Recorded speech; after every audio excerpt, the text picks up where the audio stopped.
Guys, welcome back to my YouTube channel. অনেকদিন পর তোমাদের সামনে একটা নতুন ভিডিও নিয়ে চলে এসেছি, বহুকাল পরে, কারণ অনেকদিন ধরে ভিডিও আসছে না চ্যানেলে। তো আজকে আমি চলে এসেছি নর্থ বেঙ্গল পাহাড়ের দিকে ঘুরতে। তোমরা এই যে দেখতে পাচ্ছ সামনে পাহাড়, দেখতে পাচ্ছ নদী। আজকে আমি একা আসিনি, আমার সঙ্গে আমার বন্ধু এসছে। মাই নেম ইজ শ্যামল। আর আমরা আজকে এসেছি পুরো রাস্তাটা বাইকে, একদম শিলিগুড়ি থেকে বাইকে আসছি। দেখি কত দূর যাওয়া যায়। আজকে সারাদিনের জন্য বেরিয়েছি, আর তোমাদের একটু একটু করে দেখাবো সে পাহাড়ের প্রকৃতির দৃশ্যগুলো দেখাবো। তোমরা ভিডিওটার সঙ্গে থাকো।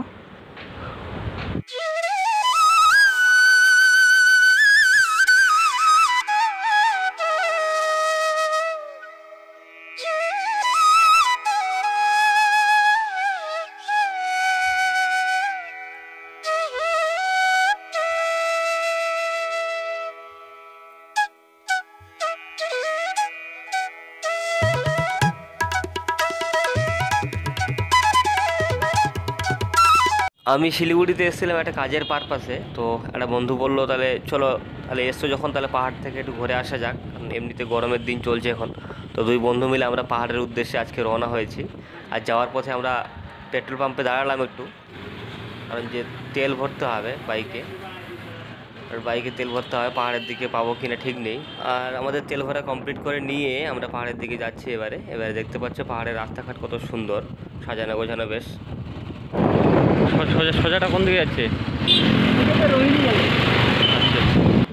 এই রাস্তাটা যাচ্ছে রোহিণীর দিকে, আর এই যে সোজা রাস্তাটা এই দিকটা যাচ্ছে হচ্ছে কার্শিয়াং মিরিক, এইদিকে চলে যায়। তো আমরা হচ্ছে আজকে মিরিকের পথে যাব।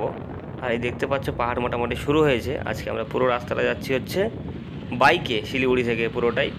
এই প্রথমবার আমি পাহাড়ে বাইকে ভ্রমণ করছি, প্রথমবার। এর আগে আমি কোনোদিনও বাইকে যাইনি পাহাড়ের দিকে, নতুন একটা এক্সপিরিয়েন্স। তো চলো যাই, দেখা যাক কী হয়। আর যেতে যেতে রাস্তা দেখছি এখানে কাজ হচ্ছে, তার জন্য প্রচুর জ্যাম হয়ে গেছে। এবার টেনশন শুরু হয়ে গেল যে কীভাবে আমরা যাব, কারণ সামনে রাস্তার কাজ হচ্ছে।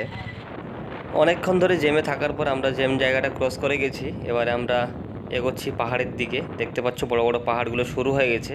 আর আমরা আজকে মেনলি দুধিয়া, এই দেখতে পাচ্ছ আমরা মোটামুটি দুধিয়াতে চলে এসেছি। আজকে আমরা দুধিয়ায় আমরা ঘোরাঘুরিটা বেশি করব, আর তার উপরে দেখি কত দূর যেতে পারি। তো সবগুলো ভিডিও একটু করে তোমাদের দেখাতে থাকবো। আর এটা হচ্ছে দুধিয়া ব্রিজ।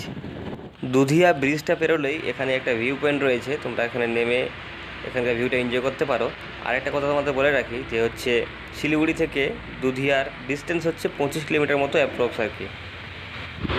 আমি এখন আছি দুধিয়াতে, তোমরা দেখতে পাচ্ছ পাহাড় দুধিয়াতে। সামনে যে নদী দেখতে পাচ্ছ, একদম হালকা জল যাচ্ছে এখানে। এই সময় নদীতে এমনি জল কম থাকে।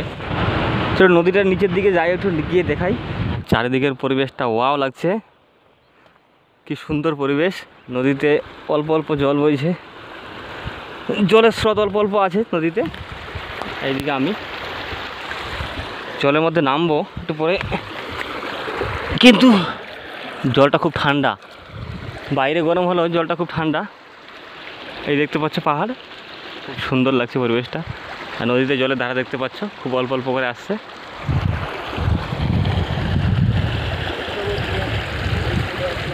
এদিকে রয়েছে ব্রিজ, দুধিয়ার সেই অপূর্ব সৌন্দর্য দেখতে পাচ্ছ তোমরা। একটু পরে আমরা বড় বড় পাহাড়গুলোতে যাব, সেখানে উঠবো আবার। মাছ হচ্ছে নাকি দাদা? দেখি মাছ পাওয়া যায় কিনা। মাছ আছে, দেখো মাছের সাথে আবার কুচিয়া ধরে ফেলো না। পাইছি পাইছি পাইছি।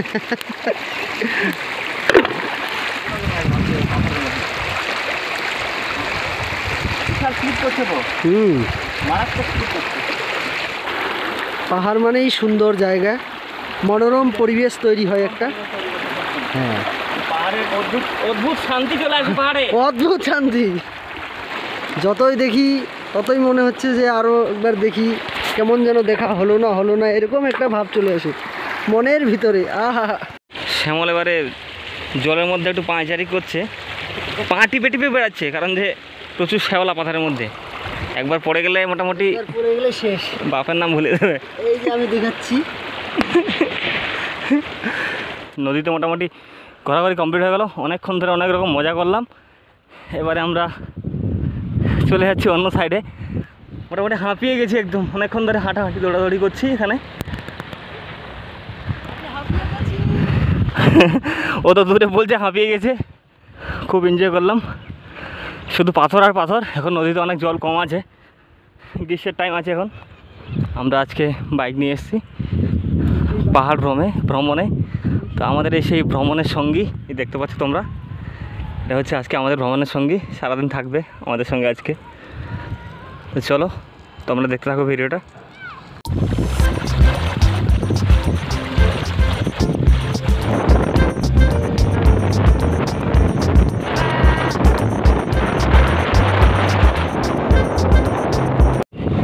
আমরা এবার ধীরে ধীরে পাহাড়ের দিকে উঠছি, পাহাড়ের উপরে চলো লেটস এনজয়। ভাই হেভি বাইক চালাচ্ছে, পাহাড়ে রাস্তাটা আসতে হয়, প্রচুর ব্রেক আছে। এইবার লাগবে, সেই লাগবে এবার। এই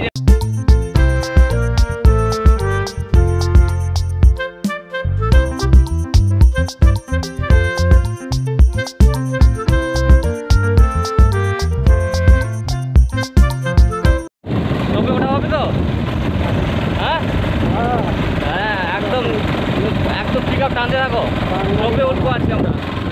ধীরে ধীরে উপরের দিকে উঠছে পাহাড়ের, একটু পরে আরও সুন্দর সুন্দর দৃশ্য দেখা যাবে, সেগুলো তোমরা দেখতে পাবে।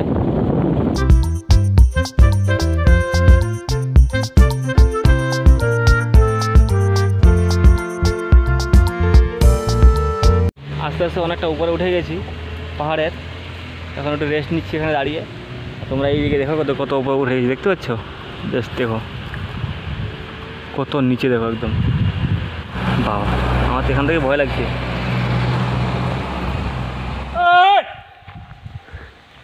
বিশাল আওয়াজ আসছে এখান থেকে, যা ভিউটা লাগছে না, মারাত্মক লাগছে দেখতে একদম।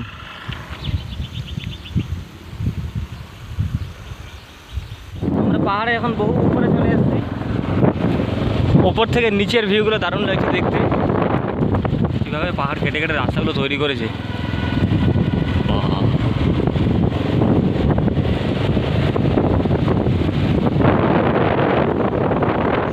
আমরা অনেক উপরে চলে এসেছি, আর এখন এই উপরের দিকটায় বাইক নিয়ে উঠতে সত্যি খুব সমস্যা হচ্ছে, কারণ বাইকে আমাদের সবসময় আসার তো এক্সপিরিয়েন্স নেই পাহাড়ে।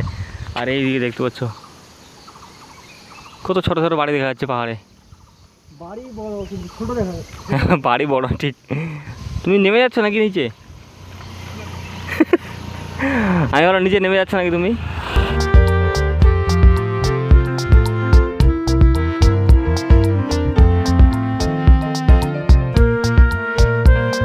পাহাড়ে অনেকটা উপরে চলে এসেছি, এবারে আমাদের হাতে টাইম কম আছে, অনেকটা জায়গায় ঘুরলাম।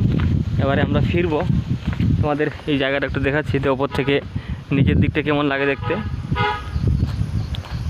এই যে বাড়িগুলো দেখতে পাচ্ছ দূরে, কত ছোটো ছোটো লাগছে দেখতে। আর একটা পাহাড়, পাহাড়ে গাবে রাস্তা। এই রাস্তাটা সোজা মিরিকের দিকে চলে যাচ্ছে। আমরা দুধিয়া পেরিয়ে মোটামুটি মিরিকের কাছাকাছি এসেছি, বাট মিরিক পর্যন্ত যাবো না, রিটার্ন চলে যাব, কারণ আমার বন্ধুর একটু কাজ পড়ে গেছে, ওই জন্য রিটার্ন চলে যাচ্ছি। বাট পাহাড়ের একটা আলাদা এক্সপিরিয়েন্স, খুব সুন্দর। এবার সবথেকে মজার ব্যাপার হচ্ছে এবারে যে আমরা নামবো, বা এই যে গাড়িগুলো নামছে, এইগুলো মোটামুটি মানে বিনা স্টার্টেই মোটামুটি নামতে পারবো। এবারে গাড়ি স্টার্ট করতে পারে না, কারণ পাহাড়টা এতটা খাড়াই, এমনি নেমে যাবে। তো চলো ভিডিওটা আর লম্বা করবো না, আজকের ভিডিওটা এতটুকুই। আর হচ্ছে তোমাদের যদি ভিডিওটা ভালো লাগে থাকে তাহলে ভিডিওটা লাইক, কমেন্ট, শেয়ার, আর চ্যানেলটা যদি নতুন হও তাহলে অবশ্যই সাবস্ক্রাইব করে নেবে। তো ততক্ষণে টাটা, আমি আর একটু ঘোরাঘুরি করে নিই, বাই বাই। আমাদের পাহাড়ে অনেকটা ঘোরাঘুরি হয়ে গেল, পাহাড় থেকে নিচের দিকে নামছি, কিন্তু আমাদের গাড়ি স্টার্ট করতে হচ্ছে না, স্টার্ট করতে হয়নি, কারণ এমনি নামছি ভাই। ওটার সময় যে কষ্ট হয়েছিল, নামার সময় বাইক এমনি নেমে চলে যাচ্ছে, স্টার্টই করতে হয়নি, তাও ব্রেক করতে হচ্ছে। কারণ পাহাড়টা এতটাই উঁচু বলে বোঝাতে পারছে না আমাদের সমল ভাই। এই দিকে একটু বানরের উৎপাত, মোবাইলটা একটু ভালো করে ধরি আমি। পাহাড়ে উঠতে না যত টাইম লাগে তার হাফ টাইম লাগে নামতে। নিচের দিকে নামছি, তোমাদের আরেকটা এক্সপিরিয়েন্স শেয়ার করি।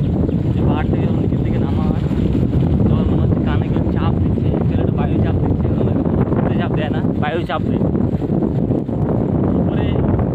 সময় এটা হয় না, কিন্তু নিচে নামার সময় এই জিনিসটা ভালো করে ফিল করা যায়।